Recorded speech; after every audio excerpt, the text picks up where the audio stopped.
Alright, hey everybody, welcome to Chiustream. I'm really busy this week, but you know, always super excited to come hang out with you guys and you know, just hang out, do some talking, do some drawing, do some question answering. Big shout outs to a whole bunch of my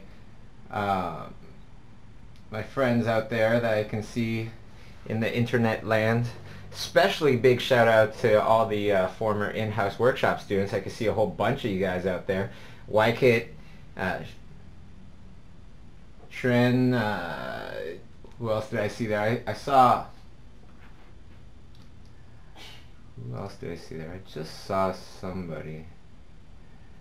It was Alan. Saw Alan up there, Emily, Mara, right on, and Brad Goldstein, veteran of the subway sketching. So right on, everybody. I'm super glad that you guys can make it out here. So why don't we start off by how we usually start off, by just giving us some shout outs to everybody that that's made it onto the stream. So let me know where you're from, and I'll give you a nice shout out. Okay, so I could already see that Mexico is in the house, Malaysia, UK, Toronto, Singapore, of course, Singapore is always in the house, Italy's always here, Germany, Dubai, right on, Bosnia, right on, Portugal, Zurich, Slovakia, Malaysia, Sweden, Italy, Brazil, Belgium, baby, Germany, Lansing, Michigan, right on, Philippines, England. Alright, so that's great. That's really great to see. It's like more and more people are tuning in and everything from the Philippines, right on, Ireland, you know, and it's fantastic. It's, you know, now that I've been doing streams and YouTube videos for a good while now, you know, things are starting to change for the better. You know, in the very beginning, I started putting on YouTube videos, and you know, people would say, "Oh, you know, thank you for the YouTube videos. I really enjoyed them, and now I'm drawing again." But now, since it's like 10 years later, 9 years, something like that, it's been a really long time anyways. Now it's people coming to me saying, yeah, I listened to these things, I joined the stream years ago, and I adopted those practices of just, you know, constantly looking out for protecting that love of art that I have, and now it's led me to this, you know, now the success stories are coming in, so it's so awesome, so fantastic to just be a part of that a little bit, you know. It's such an honor and such a wonderful, probably the happiest of the happy feelings that you can have is from giving, right? Giving to somebody else out there or people out there and really feeling like you made a difference. That's a sort of happiness that can be contagious. So in the same kind of vein, what I'm going to be doing here is I'm going to be giving away this drawing that I'm going to draw for you guys while answering your questions. You can have a chance to win this drawing if you go to bit.do/June12-Chiustream. Okay, June12-Chiustream, and that will lead you to a Facebook page, and if you share that Facebook page, I will pick somebody at random at the very end to give this drawing to, okay? Sending out some positive vibes out there in the world, and hopefully, you know, hopefully it will affect somebody's life in a positive way.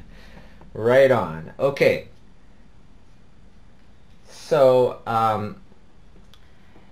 also, on that same link, you can write in questions, and I'll be happy to answer as many questions as I can.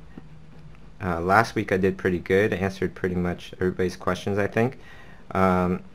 Of course, this is the most important thing about listening to these streams or just listening to anything in general is that you have to still think about it for yourself. You know, I'm going to be telling you the things that work for me and my own thoughts and philosophies on things, but only adopt them if it makes sense to you. Okay? That's pretty much a rule that I have for everything. You know, just because everybody is doing it this way doesn't mean that it's the right way. Does it make sense to you? You know, constantly rethink things. That's how evolution happens. Right? That's how we will find ways to really push the envelope. You know? Okay. The other thing I want to mention was, you know, Schoolism is helping Sketchbook Express, which is the free version of Sketchbook Pro, with their contest, you know, by giving away $2,000 worth of free Schoolism classes, you know, critique classes, self-taught classes, whatever you like, which is a phenomenal prize. You know, also I'll be critiquing some of the winners' works as well. So again, hopefully it will bring some positive change to some people out there. Okay, so I'm gonna have 1 foot here, claw, and 1 foot right over here. So the other thing I want to mention is TAFE, which is the Toronto Arts Animation Film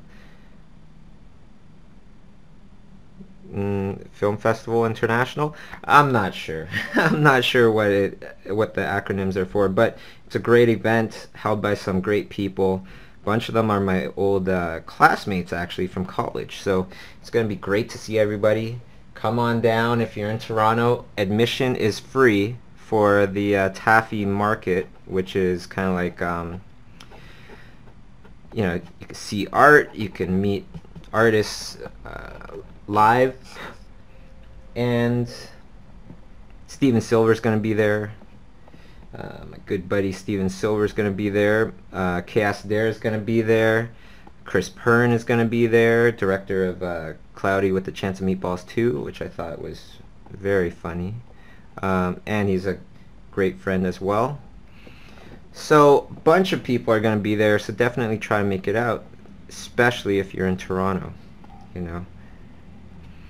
And the last thing I want to mention is I'm getting ready to go to Singapore.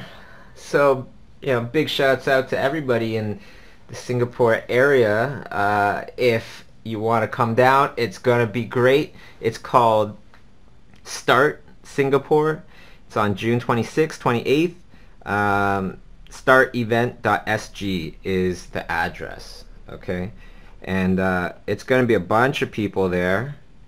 My good friend Alex Wu is going to be there, kicking some butt, passing on the good knowledge, and as well as a lot of others. I think Art Germ is going to be there. I'm not sure.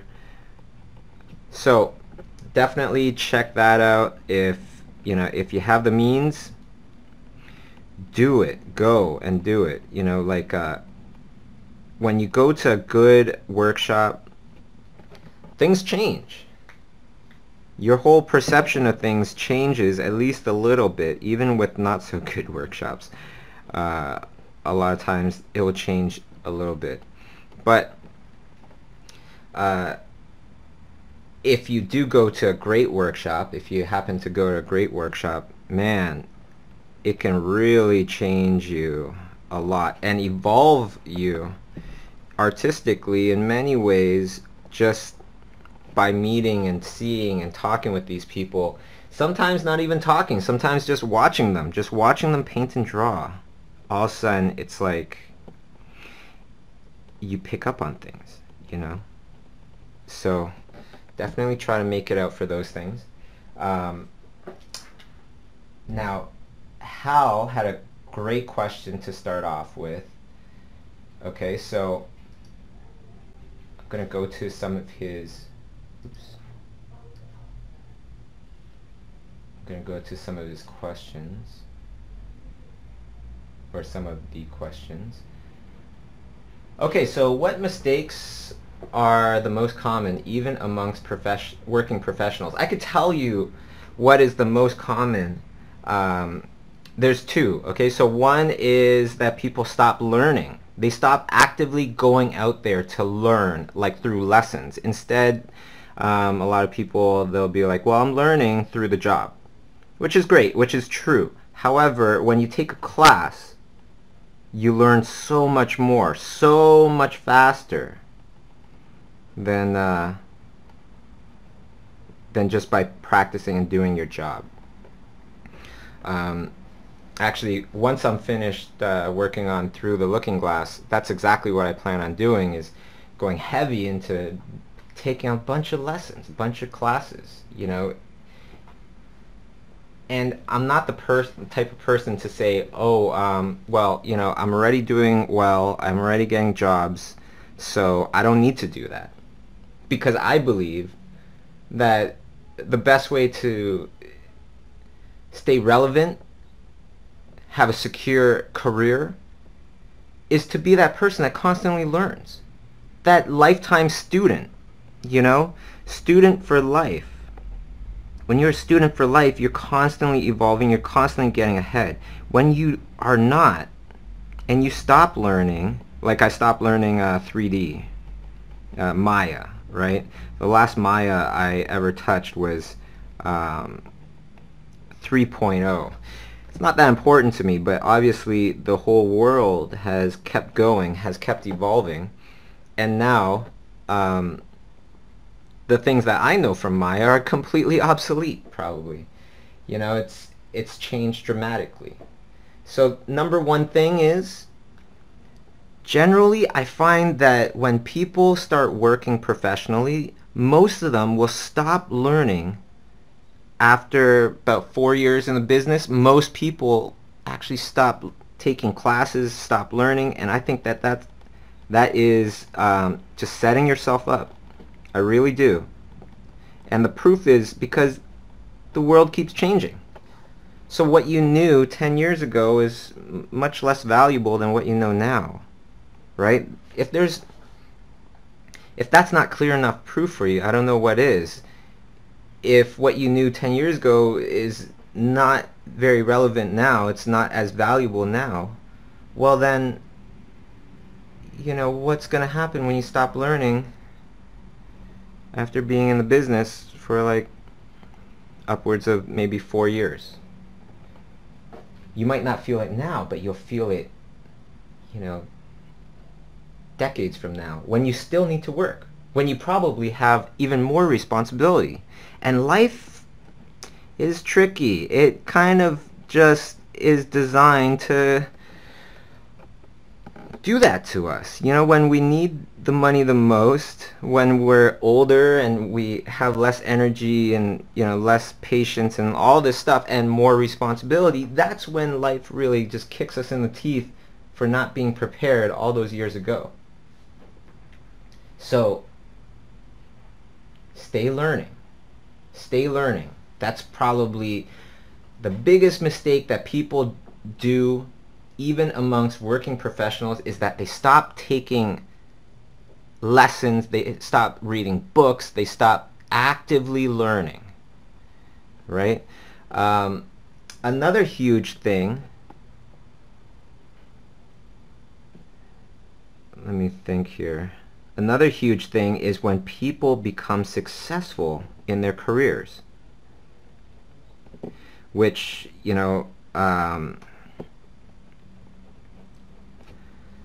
which even a friend of mine, it happened to him. He started to become successful, and then when you become successful, what happens is you get more and more job offers, right? More than you're used to. See, in the beginning, you're not successful, nobody really calls you. That makes sense? So you don't have to worry about taking too much work. You're just worried about taking any work at all. Well, once you become successful, the demand for your stuff goes up and up and up, and all of a sudden you get all these great offers. And the big mistake that I see a lot of working professionals do is that they just try to say yes to everything. Therefore, they have less time to do anything, and all their stuff goes down in quality. Going down in quality makes people think, well, you know, this wasn't what I was expecting. I was expecting more, and then they won't call you the next time. Be very conscious of this. If you say no to somebody in the right way, where you tell them, you know, I would love to work on this. However, I'm not going to because I don't have, you know, the hardest thing about working together is, of course, it's the schedule. So because your schedule doesn't match up with mine, I can't take this job even though I would love to do it. You know, I would love to be able to contact you in the future, maybe once, twice a year, when I'm free, and see if you have something that we can work on together. You know, that's how you do it. And then you'll see that they will really appreciate your very, you know, your honesty. And they might just even trust you a little bit more. Definitely, there's been many times where, you know, I might have met a person a long time ago and wanted to work together, always busy, whatever, right? And then years from now, all of a sudden, you know, the timing is right and we start working together. See, the thing is, when you start getting in demand and you start doing this and you start telling people, I can't do this, I can't do that, I can't do this, that, you know, will start to accumulate. And then all of a sudden you'll have, you know, 20, 30 people that are all willing to work with you. It's just that the timing never worked out, right? And you've asked permission to contact them again.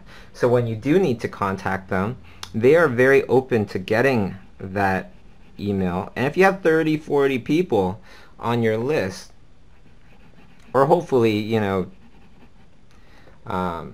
not super many. I try to keep it around 20 people that I really would like to work with in the future. When you do that, then all of a sudden, you know, at least one of them, usually 2 or 3, will come to you and say, okay, yeah, you just emailed, yeah, I have something for you. You know, it almost becomes like a parachute. So when you have no jobs, when you are in danger, you can email that list and somebody will find you. You know, it's not about taking every job. It's about growing a great relationship with new people that approach you. That's what it's about. Long-term relationships. You don't want to just work for somebody once, especially if they're a great person to work with. You want to be able to work with them again and again and again. You know, it's like, even if the movie is bad, there's going to be people on that movie that are going to make another movie. And if you did well and you tried your hardest, you will be called back, very likely. You know, Through the Looking Glass, I know I'm on that film because I worked on Alice in Wonderland, right? And this is the sequel. If I didn't do a good job, if I took too many jobs at the time, I didn't do a really good job on the film, then they probably wouldn't have called me back.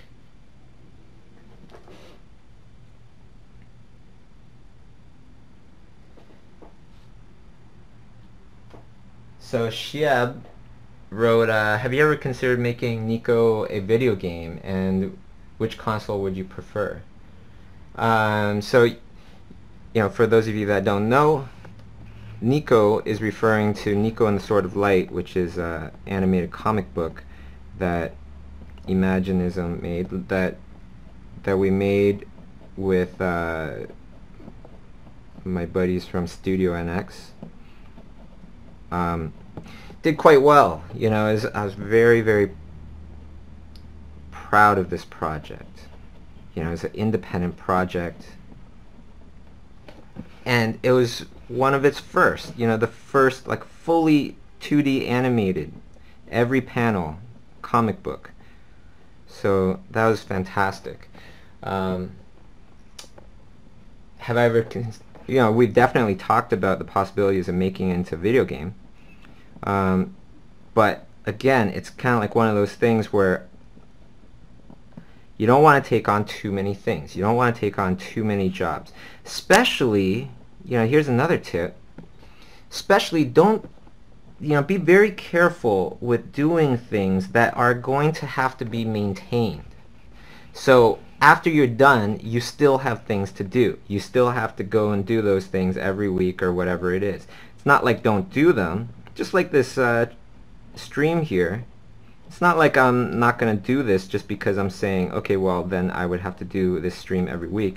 But instead, pick these things a lot more carefully. If you start a website, say, and this website needs management, be very careful of that, because all of a sudden it's going to take up regular time in your schedule. Make sure that these things that take up regular time in your schedule are worth it. Okay, that is a huge one in my books. Okay, so let's go to Shren.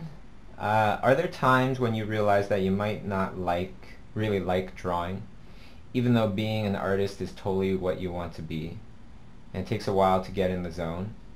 Yes, definitely. Just want to know if everyone goes through this. Can't wait for start. Can't wait for the Singapore workshop. Can't wait as well. You know why? Because I get to see old friends, and it's going to be great hanging out with Shren and Wykit and whoever else comes along. It's going to be awesome.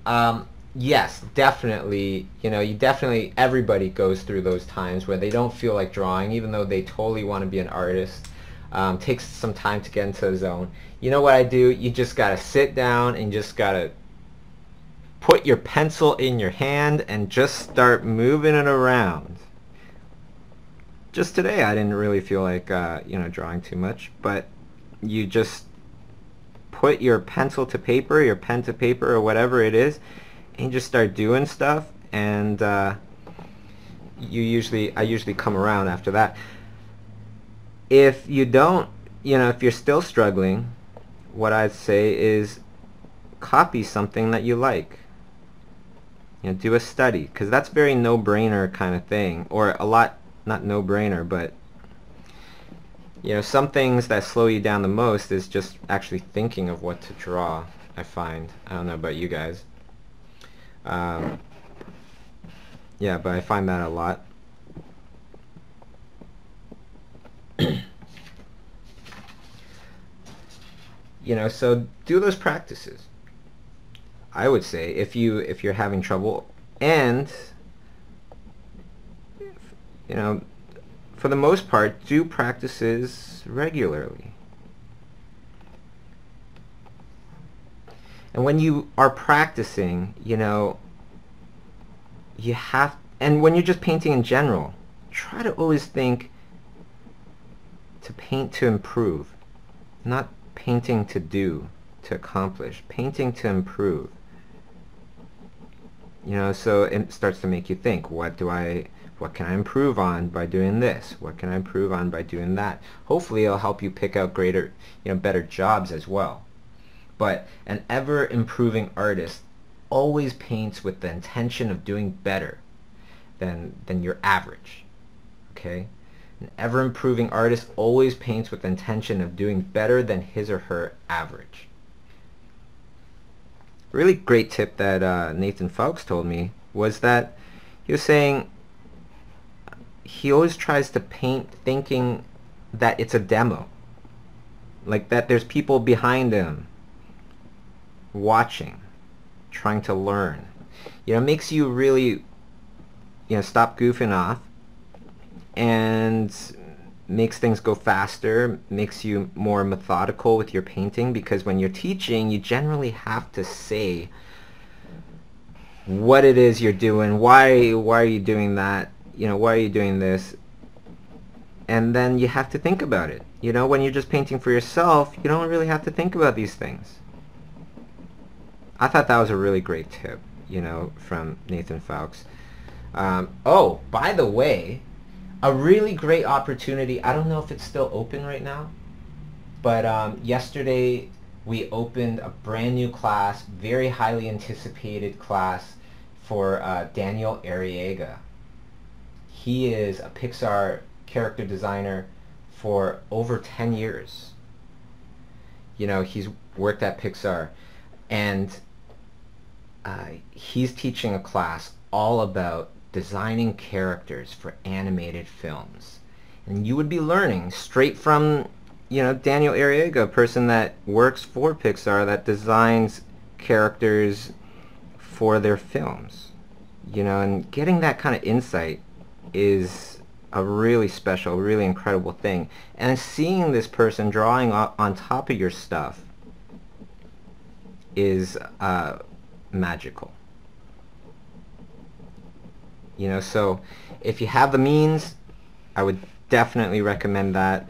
The first class sold out really quick, so we opened up a new class registering right now.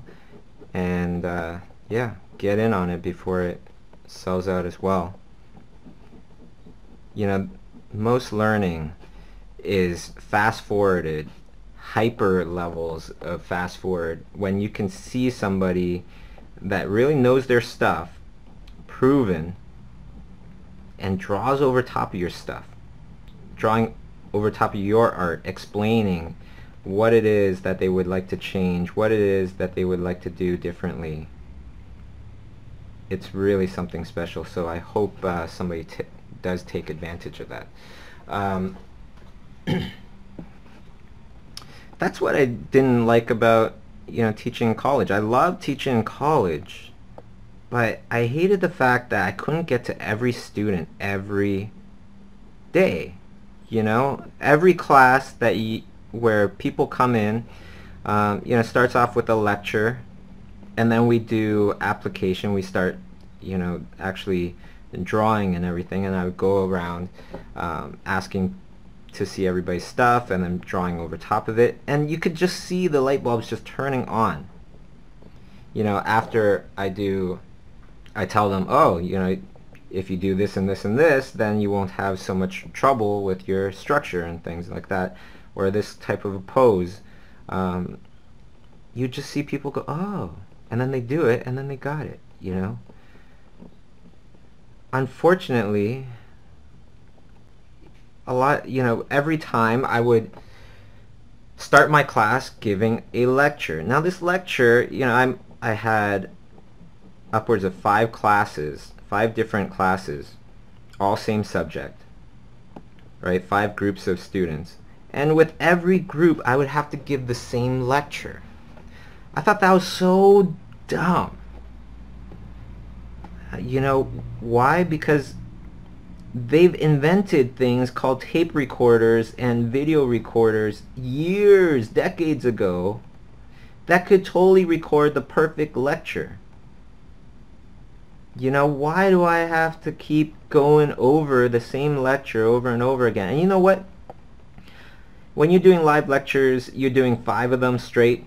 The first one isn't as good as the second one. The second one isn't as good as the third one. And the last one is always the best. So people in my last class would be essentially getting a better education than the people in my first class. Anyways,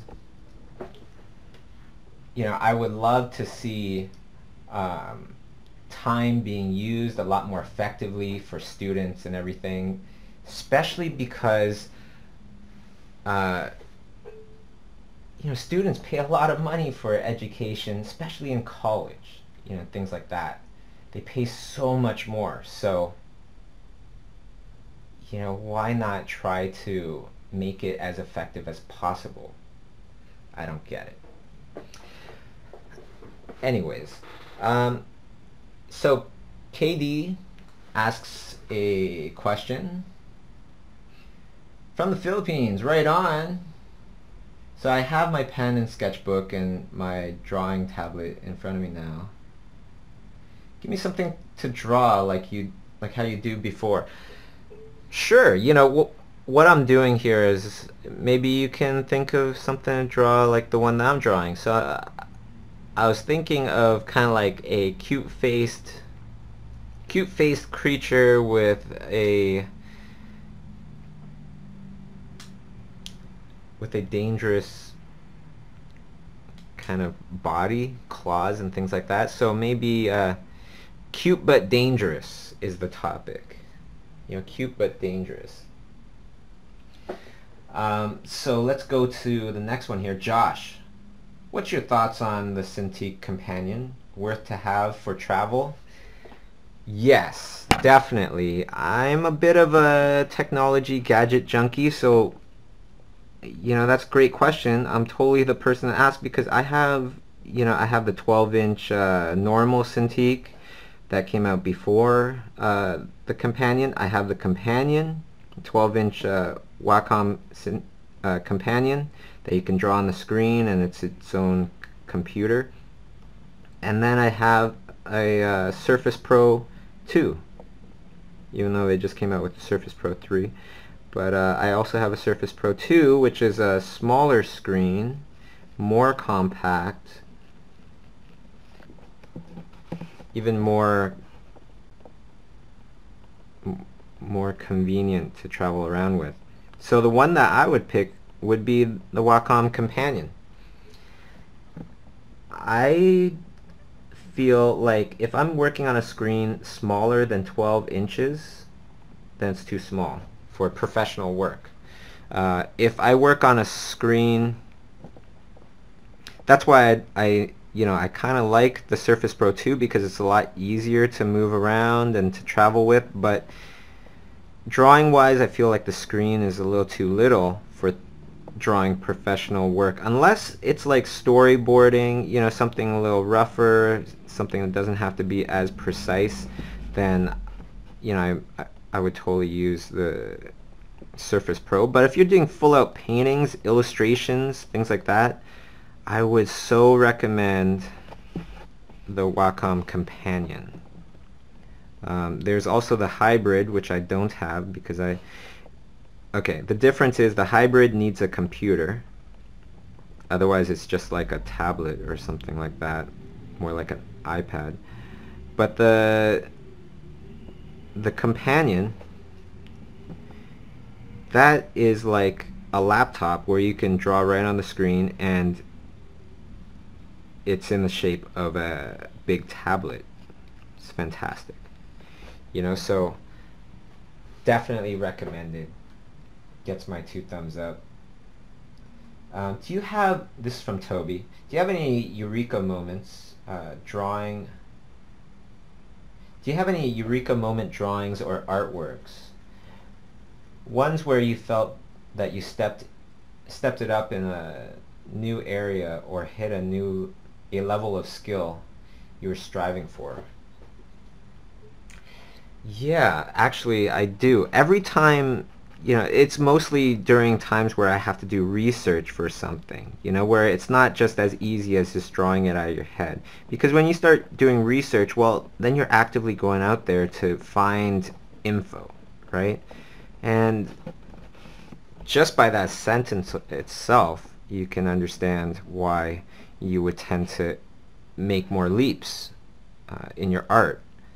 It's because you're searching for more information. Great art comes from life. It's a reflection of life in one way or another, some sort of aspect of life in one way or another. Even abstract art deals with emotions and things that are from life, right?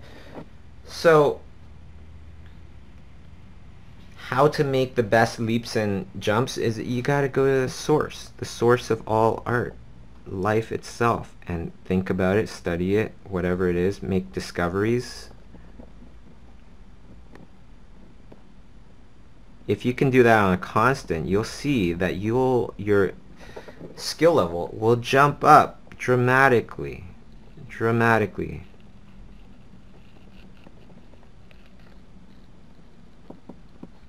If you're just copying things though, it won't jump up dramatically. So I do need to say that it really depends on also, like, how hard are you trying? How hard are you thinking? You know, if you're just kind of, you know, looking at something and doodling it without really giving it much thought, then your drawings will come out worse, and you won't learn as much. And honestly, you know, doing these talks while drawing, I don't learn as much. I don't feel like these drawings are as good as my normal drawings where I just sit there and really concentrate on things. I know they're not as good because, you know, then I'm learning, you know, I'm thinking to learn about something. I'm thinking to improve on something, and I'm more concentrated, right? When you're more concentrated when you're drawing, a lot of times you might get even more frustrated because of that. But frustration is kind of like when your muscles are frustrated from lifting a big weight. It's because you're lifting that big weight now. You know, so, you know, make sure that you are thinking very hard, thinking to understand, concentrating. Okay, so Katie has another question here. When I draw dynamic complex poses, it takes a really long time for me to do it, but eventually I would nail the whole pose. Is it okay? Because I just feel like it's just luck. I see the teacher in Nomon DVDs just nail the complex pose or on the first try and does it very technical. Any tips on doing complex poses? Yeah, well, the body moves in certain ways. There's certain limitations to the body and things like that. So we have to learn these things. And there's classic kind of poses that things do. And I'm saying things because it includes animals. You know, when you look at a dog, it does certain poses. It does a sitting pose. You know, it does a lying down pose. It does a running pose.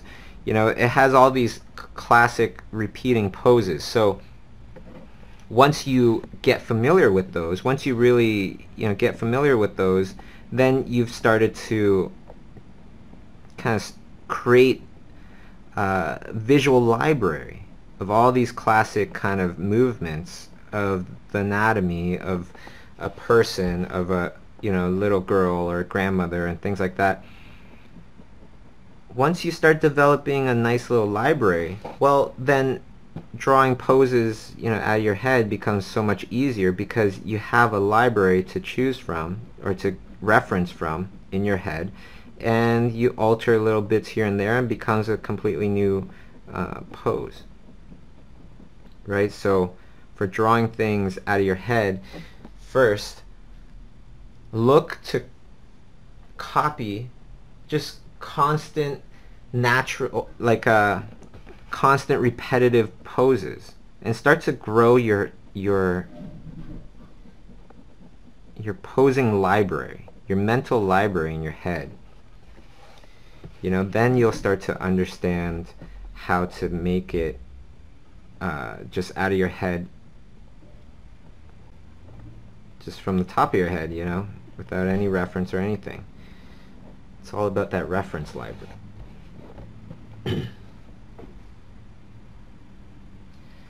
Okay, so Jip Jansen, awesome name. I feel like the art world likes characters or character-related things much more than backgrounds or color scripts. I'm a big fan of Nathan Fowkes. I'm an animation student myself, and I really like drawing backgrounds more than characters. What's your opinion about this? Jip, you know what? Nathan has tremendous demand for what he does. Okay? So that's number one. That the art world needs environments. The movie world needs environments, needs people understanding the fundamentals of light and shadow and composition and things like that of environments. So do what you're passionate about. Really just dive into it and, you know, strive for your potential in that thing. Okay, and really just don't worry about it. You know, when I was in school, it was like not a lot of people went for character design. Not a lot of people went for character design in my class. I think at the time everybody was totally into animation, and I found that things go in waves. Actually, some of you, that might be in school and things like that, you might be able to confirm this. A lot of times, and I've heard the same thing from, people that work at DreamWorks or Pixar and things like that, that sometimes what happens is one year a student from whatever school makes a film and gets into animation at some big studio and everybody's jealous, right? Or everybody's very envious and they would love to do the same. Then the next year comes around and the new graduating year, they're all going after animation just because the person the year before got into animation for something really cool, for a really nice studio. I see that happening all the time. People that get into character design and all of a sudden everybody wants to be a character designer. The point here is that things change, people's ideas change, people's interests change, trends change. So the best thing to do is just to stick to what you love and try to keep figuring out how to make a living out of what it is you love. Because either way, if you just go after the trends keep changing and you might not even enjoy it. So stick to what you know and try to figure out how you can make what you know into something that can really support you and support your art.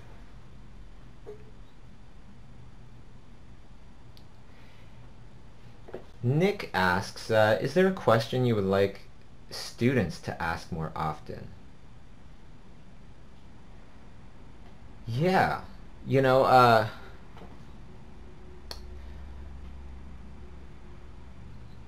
I think for the most part, like everybody that asks all these questions here, it's great. It's not about students, asking questions. It's just about people asking questions.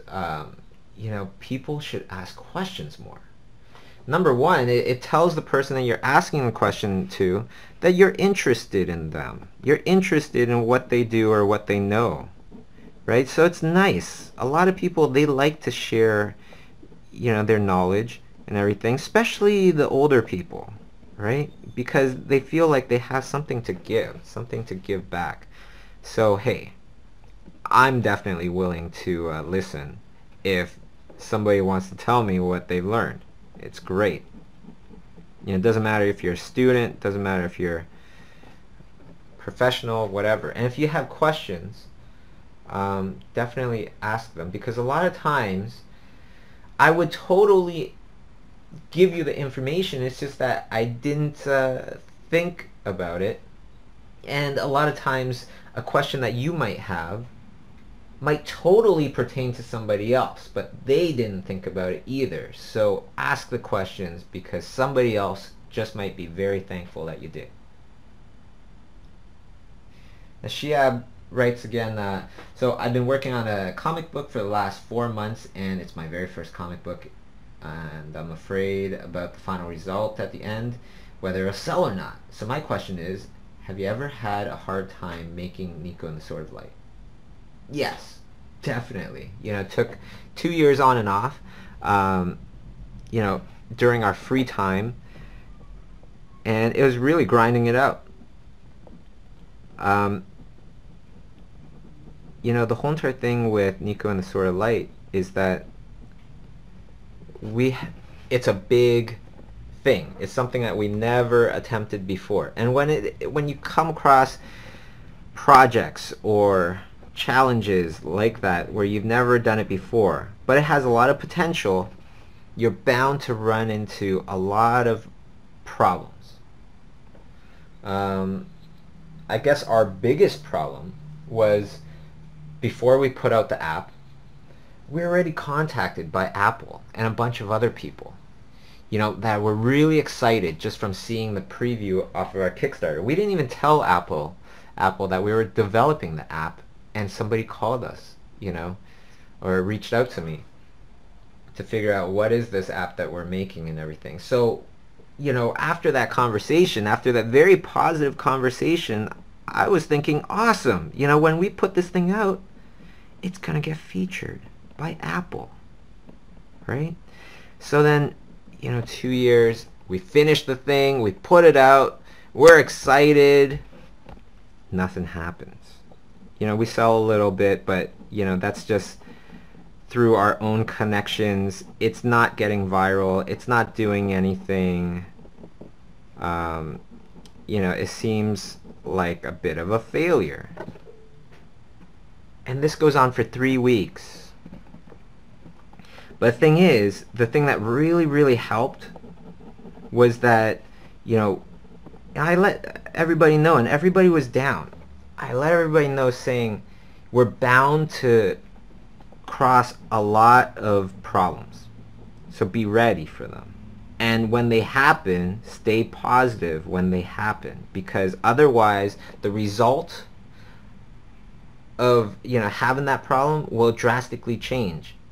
It'll change from not being positive and just, you know, just going, oh man, this sucks, you know, we worked so long and so hard, now it failed, you know, this and that, grumpy, whatever. That kind of mood is not going to bring success very often, right? So instead, we are ready for it.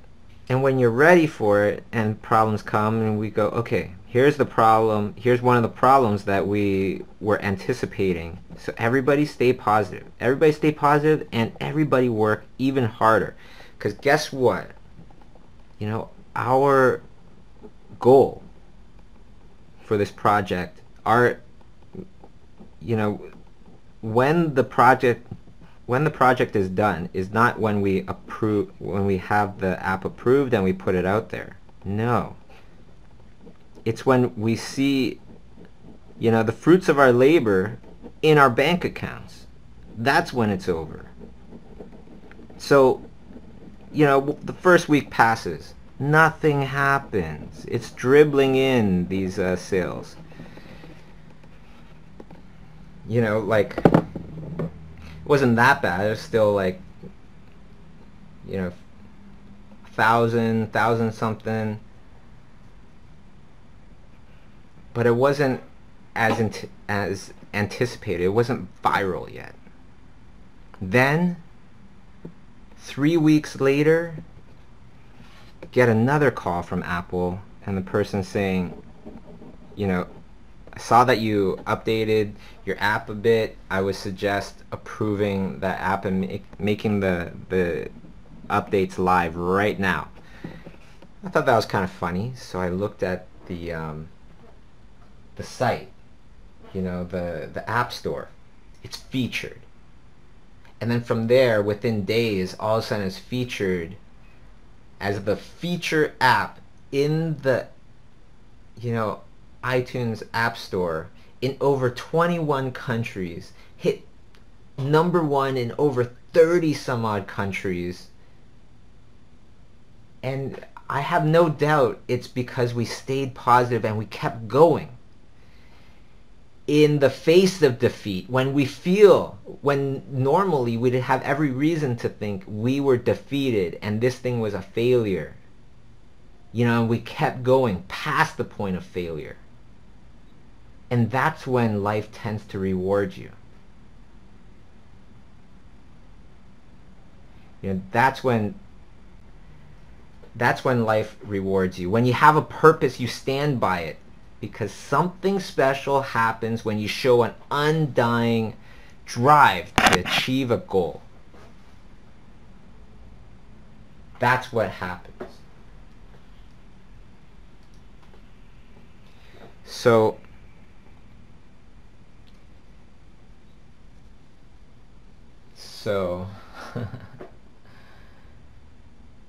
you know, you're having a hard time, Shab. You're having a hard time creating your first comic book. Yeah, you should have a hard time because it's your first one. That's the test that life will give all of us to determine whether or not you should be a part of this wonderful, career as an artist, as a comic book artist or whatever.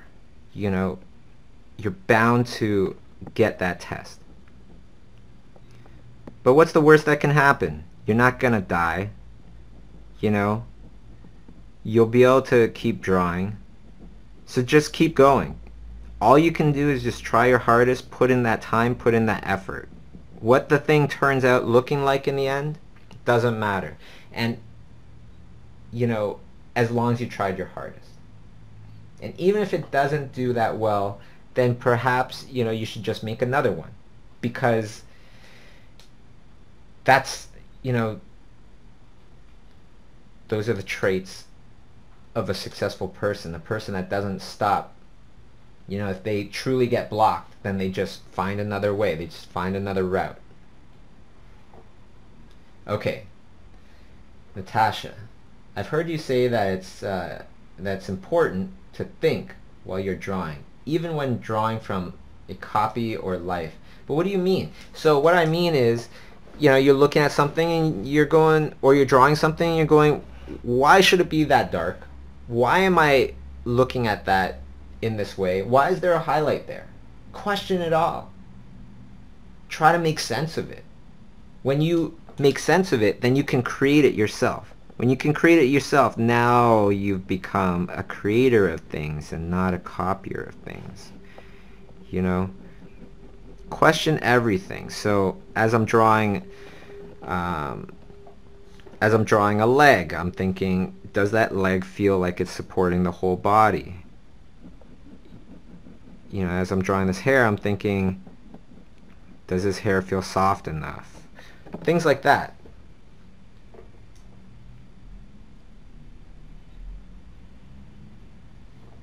Okay. So we have about 8 minutes left for a chance to win this drawing here. All you have to do is go to the link here, share the link, and I'll pick somebody at random in about 8 minutes time and give it to somebody. Okay, so let's go to Brad Goldstein. Hey Brad, how's it going? So it's really great seeing you do the Chiustream every week again. My question is about portfolio review. Is there an opportunity to run a portfolio by an artist you admire for review with respect to character design, concept art? What would be your recommendation about what you would show to such an artist, especially if you have a bunch of sketchbooks with potential pieces for such a portfolio? As well, what would be your best approach in your opinion? So, where to go, how to get somebody that you respect to look at your portfolio? I'd say go to conventions. That's pretty much the best way. Comic conventions, animation conventions, things like that. Hey, since you're in Toronto, since I know you're in Toronto, come to the Taffy Market. Have Steven Silver look at your stuff. He's doing portfolio reviews, and if you want, I'll review your stuff as well. How to put together such a portfolio. Don't put in over 20 pieces. If it's endless, a person's not going to really look at it, or not want, they might not want to look at it as much, simply because there's just too much stuff.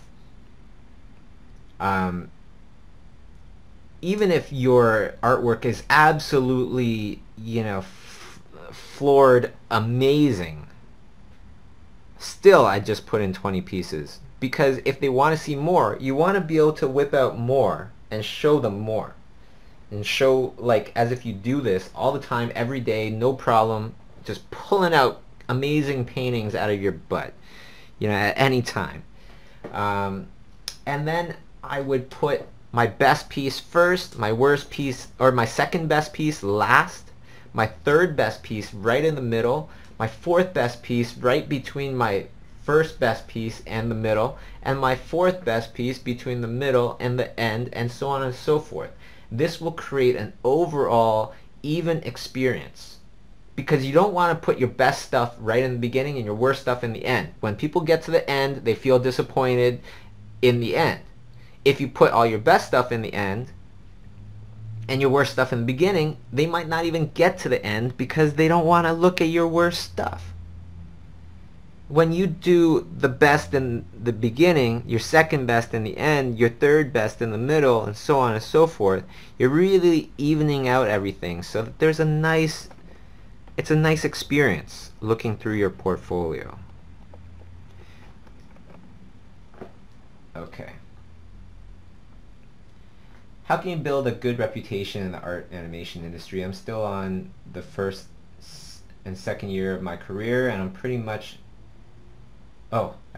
made a lot of mistakes, especially negotiating with clients, managing time and financial stuff. I think you mentioned a while ago about accepting projects that you cannot handle within your schedule. That's something I'm having trouble with as well. Another question is, how about copyrights? Okay, so first thing is, made a lot of mistakes, especially dealing or negotiating with clients. Ressa, think about everything that you're saying from the employer's point of view. This takes practice, and it should be developed into a habit. It should be practiced with others. If somebody approaches you, or you approach somebody and you say, I'm going to do your little logo for $200 or whatever it is, perhaps it's in the beginning, I don't know. Okay, but say it's something that's not a huge deal, and you make a huge deal out of it with negotiating for every penny, elaborate contracts, things like this. A lot of times you want to think about it from the employer's point of view. Sometimes people don't mind big contracts or whatever and lots of negotiating, but a lot of times they might be concerned. I didn't do every job with a contract. I know everybody says have a contract when you do every job, but a lot of times it's just through emails.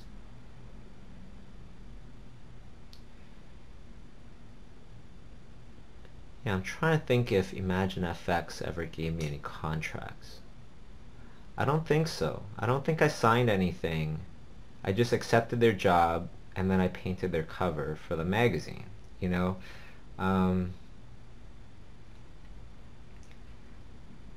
But as well, you need contracts to protect you when you feel like you need protection.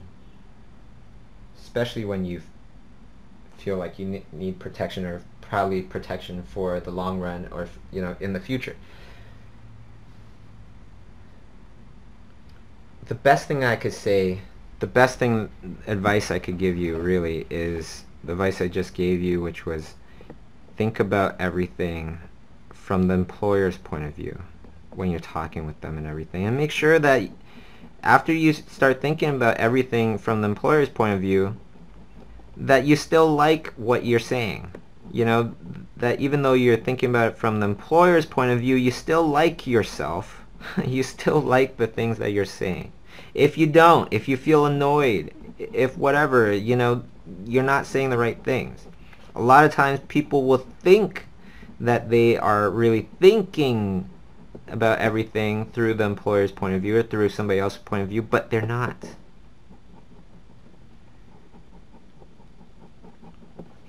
So something to practice, something that kind of needs to be practiced to get better at. Okay. So let's go to another one.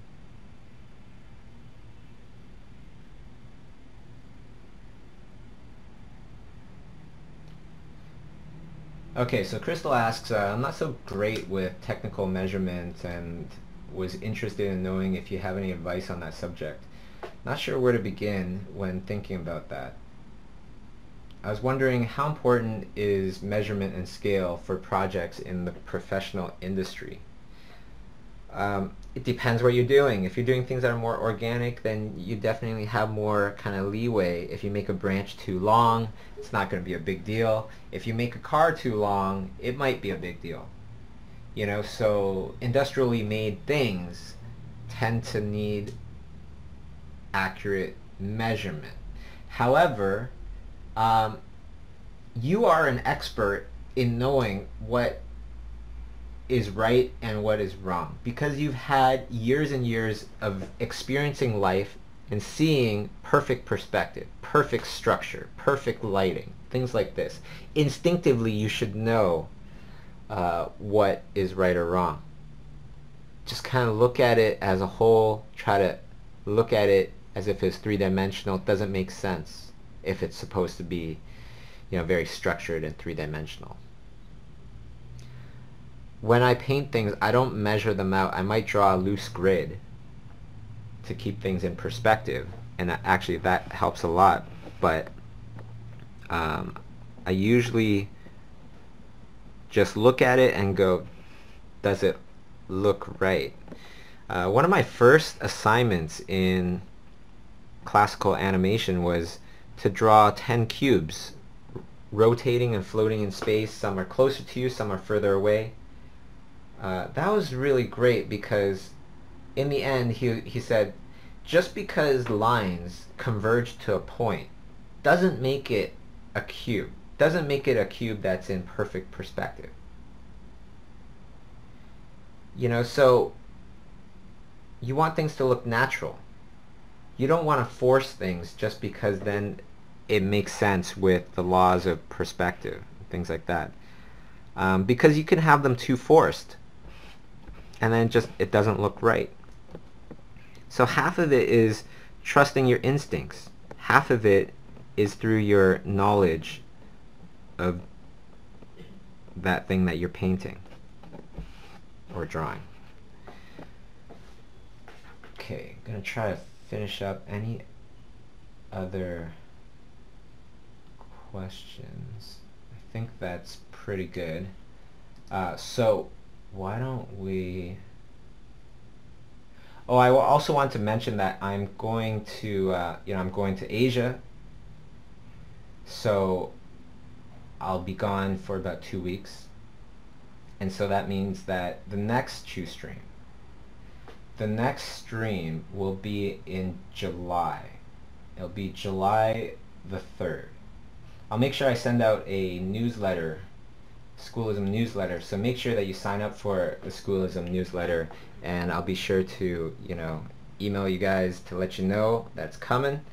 And let's pick a winner, okay, for this drawing. Okay.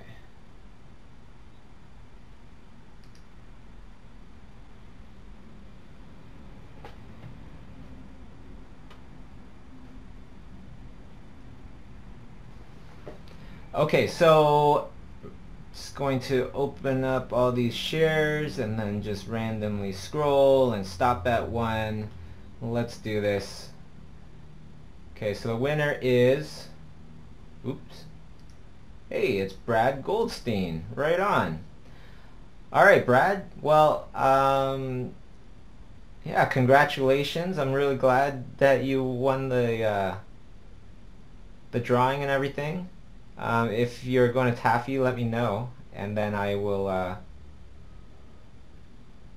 I'll bring the drawing there. That way I don't have to mail it out to you. Okay, so congratulations to Brad Goldstein, and thanks to everybody for coming out, showing up, and, especially if you ask some questions, things like that. Okay? Hope to see a bunch of you at Taffy, the market. And also Saturday night in Toronto after Taffy, it's gonna be a party. So if you want to have some drinks with me, hang out, I would love that. Okay, so, and then for everybody else that's in the Singapore area, love to see you guys too towards the end of this month. Okay, So this is Bobby Chiu signing off. I'm going to see you guys early July back on the Chiustream. Definitely go to schoolism.com and sign up for the newsletter to keep in the know. Alright? Alright, everybody. Well, have a great, wonderful Thursday, and we'll speak soon.